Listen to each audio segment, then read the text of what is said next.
And again, thank you, Sam, for putting this whole thing together, right? A really awesome panelists and crowd. It's great to see everyone in person. I think everyone was getting tired of just Zoom boxes, right? So this is the first time we're all in a room together.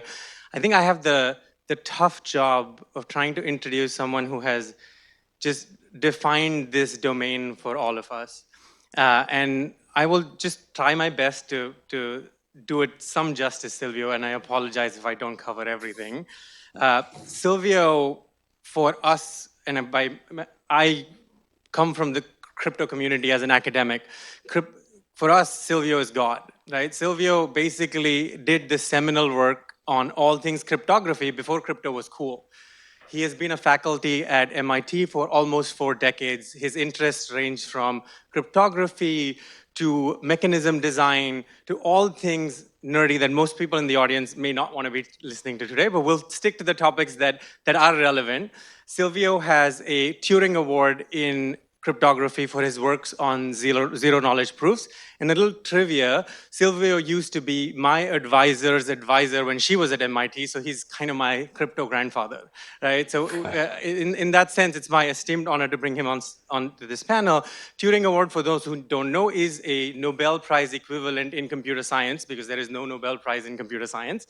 He not only has a Turing Award, he also has a Gödel Prize and is on the American Academy of Sciences. So he is the person to go to. In 2017, he decided that there is something wrong with blockchains. And so he started a company called Algorand that is a blockchain in itself.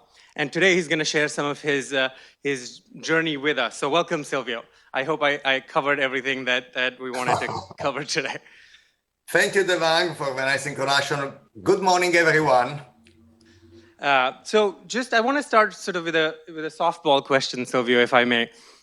What does it take for an academic such as yourself to jump from teaching to starting a company and a blockchain? So can you just tell us a little bit about that journey? How did this happen? Well, frustration and exasperation. As you mentioned, right, for 4 decades ago, when I was co-founding all this field of modern cryptography, so we were convinced that everybody would be using these tools, somehow 25 years ago already. Right? And, it takes 10 years maybe to get the world convinced. And then it took much, much longer. And so this time around, I decided, when I learned about blockchain, says, hey, I don't want to have another thing like this. I'd like to try to accelerate things and throw my hat in the arena and see what happens. So frustration is a great motivation for an academic to go into a startup and trying to produce the tech right away, rather than waiting that your white paper gets picked up by somebody who may or may not be fast in implementing it. Got it. No, I completely empathize and hear where you're coming from. So can you tell us a little bit about Algorand and what you are trying to solve today? What is the problem that you're trying to solve? Well, originally, Algorand now is doing all kinds of things, but my original motivation for putting forward yet one blockchain, when we launched Algorand, there were a few thousands of them, so it says Y+1. And so, because there was in the field this famous blockchain trilemma, which was put forward by Buterin, which is the co-founder of Ethereum, and the trilemma said no blockchain can simultaneously be A, secure, B, decentralized, and C, scalable. Now, let's pause a little bit on that. So if this were true, which of these 3 properties should you sacrifice? Who wants an insecure blockchain? Nobody, right? Who wants a blockchain that does not scale? Well, if you want to use it among friends and family, maybe you don't care about scalability. Otherwise, the world is a big place, and if everybody has to interact through a blockchain, it better be scalable. And if you're not interested into a decentralized product, why the hell are you interested in a blockchain? So in my opinion, there are no good options in the trilemma. And so somehow I felt that, by the way, this being declared impossible, nothing is going to attract the attention of a cryptographer in particular, or any scientist in general, and say something is impossible. Because the truth is that life has a few impossible things, which is good because it gives depth to our life. Certain things we cannot do, but somehow these things, impossible things, are much fewer than than we think. So, in fact, that was the case in the trilemma. They only stated that traditional approaches to blockchain cannot satisfy decentralization, security, and scalability at the same time, but Algorand found a way to instead do so. And that is my motivation. I wanted to solve something impossible, and once I found it, and they say, hey, maybe this would be a good product, and that's where I launched Algorand. Got it. Thank you. How has it been since launch? So you launched Algorand in 2017, and with every startup, the challenge is growth and adoption. And as you said, there are hundreds, if not thousands, of blockchains out there, Ethereum being one of the most popular ones that a lot of people in the crowd have either built NFTs on or transacted NFTs on.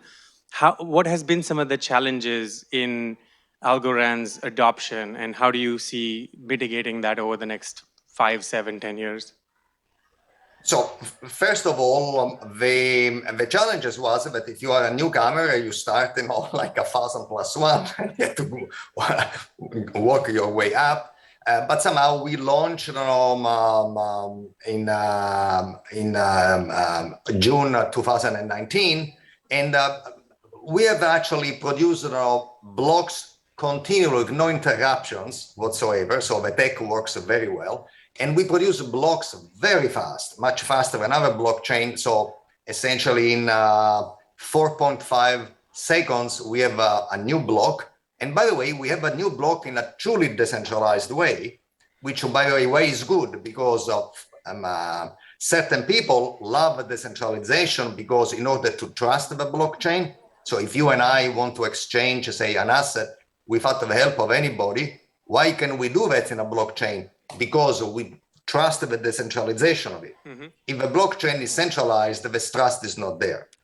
And even if you somehow trust the entity that orchestrates the entire blockchain, not a good idea, by the way, then you have a big risk because a centralized system can be attacked. A blockchain it lives on the internet, it lives in a world where there are all kinds of attacks. If it is centralized, you have very few targets. So if you want to de-risk it, you must have a decentralized blockchain. So, and we proved that we are decentralized. We produced millions of blocks, and now we have some 20 million wallets and on Algorand and we have actually a great suite of smart contracts that not only we have the transparency and interoperability of the information that is posted, but we have also a way to transact very efficiently between us. So the other challenge is that somehow the big world of finance has been nibbling at blockchain. They realized the big advantage and incredible edge that it would bring to the industry, but they have not committed to real uses. Once in a while, one bank posts a bond on a blockchain. And they might as well post it on a wall with a nail. So that is not a transaction, that is not engaging, in financial thing. But the moment in which, you start transacting, then not all blockchains are equal because scalability starts playing a major role, and the tools you find in the blockchain to be able to transact start playing a major role. So the slow adoption of the market, the adoption for speculation was instantaneous, but the slow adoption for the market for usage has been a challenge. But we are seeing now that more and more people start, deploying a product and start using it for real. Got it. No, it's great progress to see so many 20 million, you said, contracts or 20 million wallets on the chain at the moment? Yes, yeah. Got it. So can you give us a little more insight into what applications have been successful? So I understand the challenges that you mentioned in adoption and sort of the banking industry, et cetera. But I was reading that you've been working closely with governments, especially in Italy, where you're from, on some of the sort of central banking institutions on adoption of your technology. Can you tell us some success stories as well? So yeah, well, first of all, the Marshall Islands is a small republic, wants to use algorand for doing to issue their digital currency, and they're going to have two advantages. One is they somehow they to have transparency and be able to enable their citizens also to enjoy all these smart contracts that they come. It's not only money, but it's programmable money, which is much more valuable. But I want to put the accent, governments have their own time. They're deliberately slow because they have to be very prudent. But we are seeing, big, successes in the world of NFTs, non-fungible tokens, which are unique digital representation of unique artifacts, like a painting or a piece of art in general. And there, for instance, we used to have more NFTs than everybody else, and we had the 1,500. And now, 2 months ago, the CI, which is the Italian Association for editors and artists, which is very old, it was founded by Giuseppe Verdi, Puccini, the major musicians, and then it starts, he has a very illustrious history. They deployed 4.5 million NFTs on Algorand, so which made us by far the most successful blockchain which has the most NFTs than anybody else, and to represent essentially 4.5 million musical pieces, work of some 100,000 artists. And so that is a big honor for us to have somebody like, with the history of CI behind it. And we believe we have the tech to serve them, because it's very hard, particularly in a song. Who has the right of a song? If I wanted to buy from you and you were the last owner of record, how do I know that you didn't sell it beforehand, right? And so on and so forth. And in particular, when you want to say pay royalty because, I had a big night with a lot of music, say of the 70s, whatever, and now I want to pay $1 for every song that I've done. So who is going to take this dollar and partition it to? The three authors who wrote the words, the singer, the band that executed the particular version of it. There is, without a blockchain, and a blockchain that is also very efficient, you cannot, in a profitable way, partition to so many people $1 or 25 cents even, depending on what it is. So we have this ability, and I think that is going to be a way for the the creators of art to be remunerated for their work, because we all enjoy it, as you know, and but very often the artists don't get as much as they deserve for making our life better. For sure. No, that's fantastic progress, getting 4.5 million NFTs onto the platform. So congrats on that. I think it's a great segue to the NFT portion, which is the part of this conversation, is given that there are so many chains out there, and Ethereum is one of the more prominent chains where NFTs have been quite successful in the digital art space, how do collectors, which is a big part of the audience today, think about interoperability? So if I had an NFT on one of the chains, say Ethereum, how do I carry it forward from one chain to another? If I want to now transact on your platform, if you're winning the race, how do I bet on your race? So can you tell us a little about things like forking and how you're thinking about the progress there? Thanks, Evan. First of all, I want to put a little bit, I want to ask the prequel of your question, to say, I have a piece of art, or I want to make an NFT, where should I post it? Never mind. Great. Once I post it, where should I migrate it? But which blockchain should I post? What are the criteria that I would use to choose the blockchain? And I think I come back with 4 criteria. The first one is no forking. For those of you who don't know exactly know the blockchain should be one linear sequence of blocks, but it is not. It very often splits into forks temporarily, and then one of these two branches dies, and eventually splits again, and then one of the branches dies, and so on and so forth. So why is no forking important? Algorand instead never forks.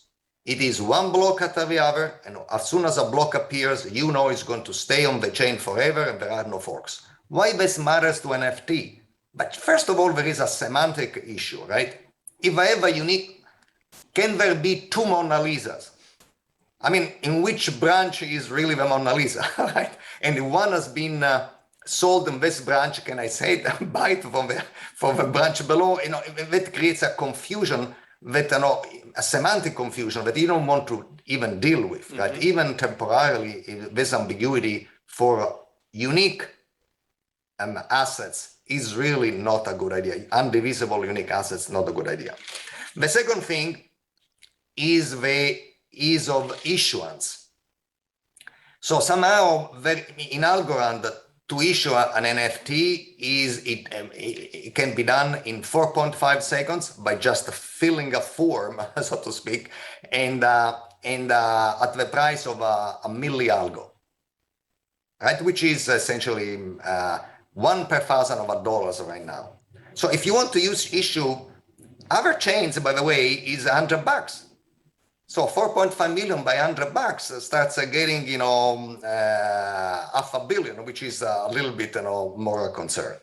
But you say, okay, but nonetheless, if you have a very valuable, unique piece, then you say, well, I don't care if it takes more grungy to issue it, but you have to worry about other things. When I say ease of issuance, means that, you know, if I hire somebody to make a special smart contract to issue my token, then I have to worry, this smart contract is equal to the other smart contract. How do I know that they can really interoperate with the other NFTs? Or there are minute differences that they're going to come up later. So if we issue NFT as a layer 1, which means, you know, in a very uniform way, because it's really the consensus layer, and therefore they are all guaranteed to be interoperable.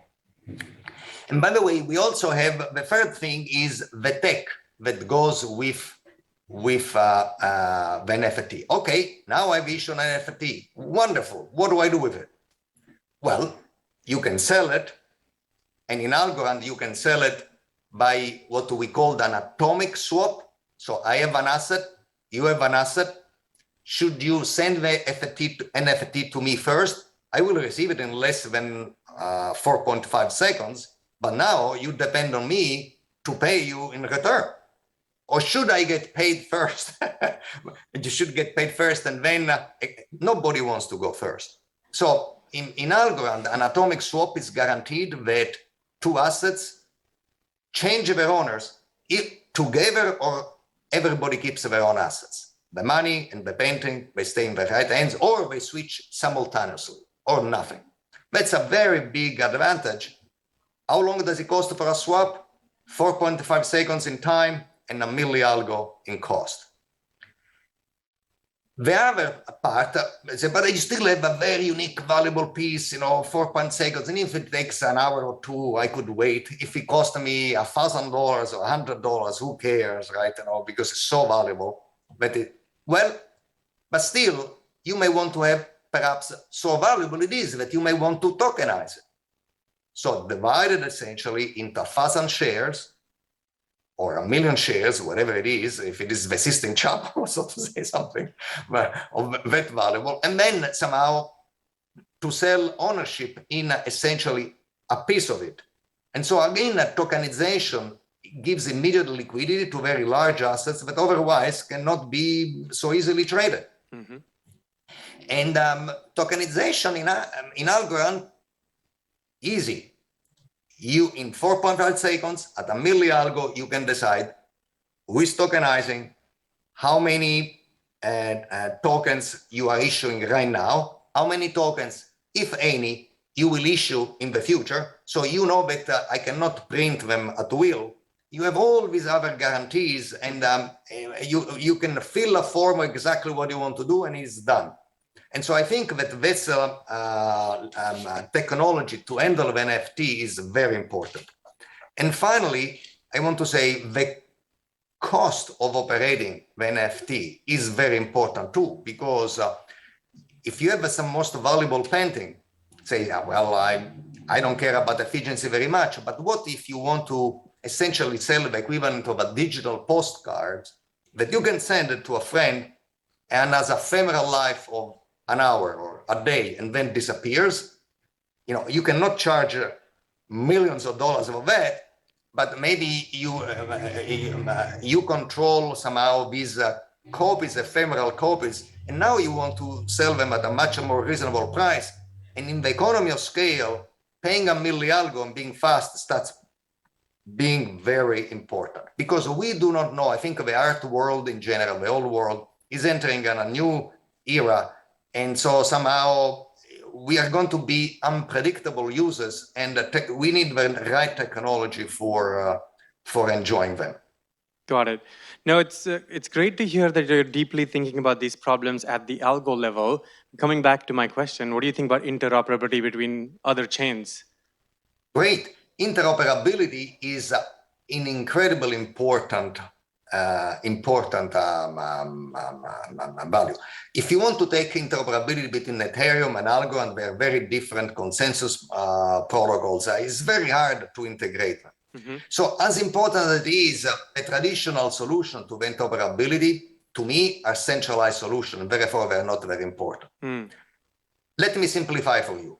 Essentially, one former student of mine wants to do interoperability in the following way. Let's make him nameless, okay? To say, I'm a trusted party. Why? Because I say so, okay? And I guarantee that if somebody says on Ethereum, I want to transfer this asset on Algorand, this asset in Ethereum no longer exists. Then, given that you trust my word, and now the asset is on Algorand, you can start bidding if you want it, right? It's in a big fat auction. So who is going to offer $100 million? Who is going to go over that? Go, what? Say, sorry, who are you? That whom I trust the word? Say, well, what is the reaction? One trustee cannot be guaranteed the interoperability of two big chains. Mm-hmm. Let me break the hard truth for you. Not even 3 trustee of 5. Even if you say 3 out of 5 had to collude, so what? People collude all the time. And you can bribe 3 out of 5 people all the time. If the stakes are high, things are high. But what if these trustees, each one of them post $10 million as a bond, so that if they misbehave, they lose their $10 million? So what? A successful blockchain should manage trillions of dollars in assets. So your bond of $10 billion reassures me of what? It's not clear. So what, in my opinion, is the right solution to interoperability, and that's what we are doing this fall. Algorand will have this new type solution. We take the following philosophical approach. If I have an asset on blockchain A, well, I must trust blockchain A. If I want to transfer it, because I put my asset there to begin with. If now I want to transfer, maybe because I have a better technology for whatever reason, to blockchain B, well, if I want to go to B, I better trust B. Our philosophy is the interoperability should mean you don't need to trust anybody else. So no trusted party, no mediators, no centralizers. Thank you very much. We worked very hard to have a decentralized blockchain. We don't want to introduce centralization exposed for interoperability. So how do we do it? By essentially represent compactly the will of the entire blockchain who backs up this transaction, the transfer of assets from one to the other. If you do that, I think that is the right solution. And that is the technology that we have developed. And now we are testing it and will be available, for instance, to have a trustless bridge between Ethereum and Algorand. Got it. we're 5-minute check over here, so a couple of questions maybe if you still have time. I know we started late, Silvio, so if you can stay for another few minutes. I'm happy, yeah. So as you looked at the evolution of crypto over your like 4 decades and now like fast-tracked blockchain evolution over the last 10 years or so, what are some of the things that have really surprised you, if anything? Like what did you didn't expect when you started a company that you felt you want to share with this group? Yeah, so, thank you. It's a very important question. Somehow the thirst of the general public for decentralization is immense. And perhaps, we used to have, always leading institution trusted by everybody. And so somehow the world is becoming, more people have access if they want to act. And these centralized institutions are no longer trusted. Why? I don't know, but it's a fact. I'd love to be trusted by everybody, but somehow people think differently. And so somehow in a world with a lot of uncertainty, decentralization seems to create certainty, no matter what even particular governments, individual governments wants to do. And you cannot predict what it's going to do. Nobody wants to get stuck in a world in which is prevented from transacting legitimately and so on and so forth. This first for decentralization really surprised me.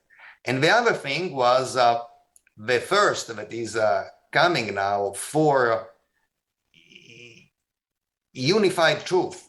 Somehow we all witness, right, the communication revolution.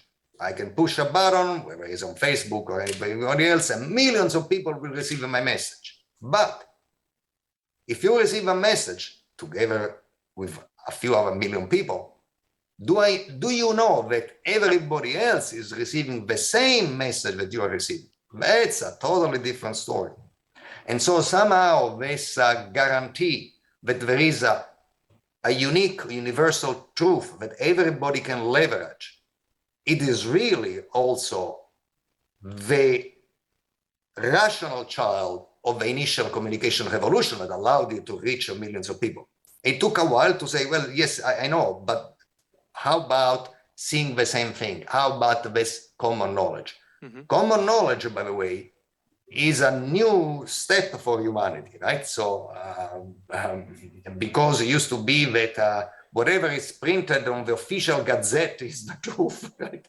So right now, the official gazette doesn't print anymore. Everything is messages. You start worrying about fractionalized, differentiated information and not to have the same information as everybody else.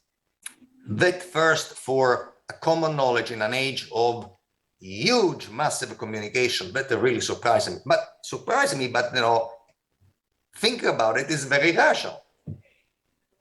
Got it. Last question, like as a sort of founder of a startup, where do you see Algorand going in the next 3 to 5 years? Like what does success mean to you? Okay, so then Algorand is progressing in many ways, but if you say success has many forms. But the form I cherish is the democratization of finance. I really want to give to the man or the woman on the street the same sophisticated financial tools that up to now have been available only to the chosen few. And I think that this will generate much greater access to shared prosperity. And by the way, everybody will benefit because the larger the economy, really, and the people who can act on it, the joint value goes up. So I believe in democratization of finance, and I believe this will lift all of us up, besides lifting, a lot more people than before. Got it. Again, I could keep going for hours conversing with you, Silvio, but we have less than a minute left. So I'll take this opportunity to really thank you for making the time in your day to talk to us about what you're doing. And also thanks for everything you've done for the crypto world in the last 4 decades. Thank you. Thank you very much. You're very welcome, Delano.